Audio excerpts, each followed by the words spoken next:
বুঝছো না এটা জয়েস আনতে লাগবো কয়টা আর তোমার জয়েস টানতে গেলে তো ওই নিচে যে একটা বেয়ারিং দিছো এমনিটা বেয়ারিং ওইটা না তো ওইটা তো ছোটো সাইজ বেয়ারিং এটা তোমার 7 ইঞ্চি 8 ইঞ্চি লাগবে এটা তো সাইড ক্লিয়ার লেগেছে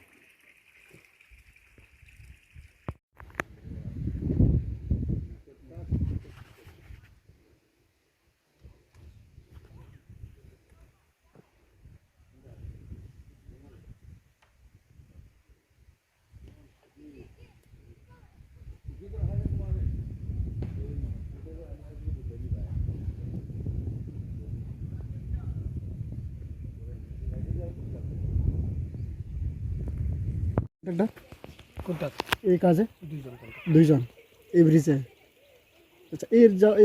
কাজটা এই রাস্তাটা কোনখান দিয়ে কোনখান যাইব এটা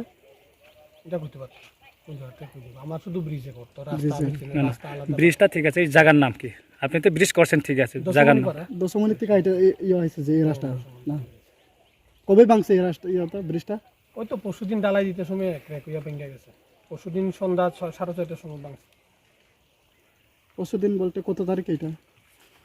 21 তারিখ 21 তারিখ সন্ধ্যা 6:30টার সময় ভাঙিয়া পড়ছে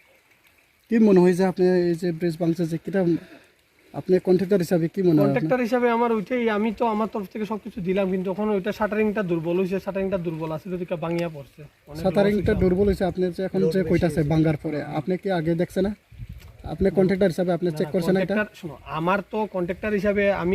হিসাবে তো আমি দেখছি আমি আমার তরফ থেকে সবকিছু শাটারিং যেমন মেস্তরি হইছে এমন আমি শাটারিং সব দিয়া দিছে এরপর আমি অফিসের মানুষ আইনা দেখাইছে অফিসও কইছে ঠিক আছে তোমরা শুরু করো অফিসের মানুষ তো ঠিক আছে ভাঙার পরেও ঠিক আছে কইতাছে না না না ভাঙার পরেও ঠিক আছে ভাঙার পরে ঠিক অফিসের মানুষ কেন না আপনি তো এখন কইতাছে যে অফিসের মানুষ কইতাছে এটা ঠিক আছে ভাঙার পরে তো ঠিক আছে ভাঙার পরে তো ভেঙে ফেলো ভাঙার যেটা আছে ভেঙে ফেলো ওটা ওইটা তো ভেঙে ফেলাইবো না না যেটা আছে এটাও ভেঙে ফেলো ঠিক আছে যদি হয় না না এটা তো আমি লিখিত এটা তো তারা না আপনি তো কইতাছে অফিসের স্টাফ কইতাছে ঠিক আছে এরকম না ভাঙার পরেও তো ঠিক আছে কিভাবে হইতে পারে এটা পরে ভাঙি গেছে এখন ঠিক থাকবে তো কিটা এখন তো আমি সব ক্লিয়ার করব আমি তো আর এখান থেকে বাগিয়া গেছে না আমি তো এটা লোড না লইতে না পারিয়া আপনি যে ভাঙিয়া কইতাছে পড়ছে এটা অফিসের স্টাফও কইতাছে ঠিক আছে তার মানে অফিসের স্টাফ কন্ট্রাক্টর একই মত আমার এটা যে ভাঙিয়া পড়বো এটা জাস্ট একটা অ্যাক্সিডেন্ট এটা না আমি জানি না ইঞ্জিনিয়াররা জানে কেউই জানে না অ্যাক্সিডেন্ট এটা একটা অ্যাক্সিডেন্টের কারণে বড় বড় জায়গার মধ্যে বানাইতে যে অ্যাক্সিডেন্ট ঘটে এটা তো এমন না যে আমি হইতেই বানাইয়া গেছি পারে 100 বার কিন্তু যে আপনি কইছেন না না শুনো অফিসের স্টাফও